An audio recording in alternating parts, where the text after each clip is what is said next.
Survey करे report ॾियनि, गैर क़ानूनी तौर हलंदड़ सनतुनि बाबति डेटा गॾु कई वञे।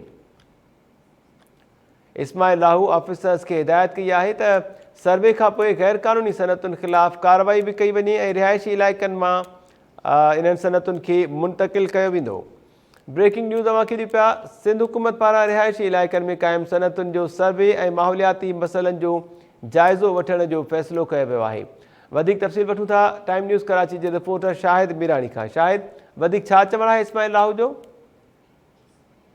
सिंध हुकूमत पारां रिहाइशी इलाइक़नि में जेके क़ाइमु थियल सनतूं आहिनि उन जी सर्वे ऐं माहौलियाती मसइलनि जो जाइज़ो वठण जो फ़ैसिलो कयो वियो आहे। इन हवाले सां माहौलियात खाते वारे सूबाई वज़ीर इस्माइल लाहू जो चवणु आहे त कराची समेत सूबे में जेके रेस्टोरेंट्स क़ाइमु थियल आहिनि उन ते बि माहौली जांच पड़ताल कई वेंदी। जो चवणो त कराची समेत सिंध जा जेके ज़िले ऑफिसर आहिनि उहे सर्वे करे जल्द रिपोर्ट ॾियनि। हिन लाॻापियल अख़्तियारनि खे इहा हिदायत कई आहे त गैर क़ानूनी तौर ते जेके सनतूं हलनि थियूं उन जी डेटा गॾु कई वञे ऐं कम में ग़फ़लत कंदड़ जेके ऑफिसर आहिनि उन्हनि खे कार्रवाई जो बि चिताव ॾिनो वियो आहे।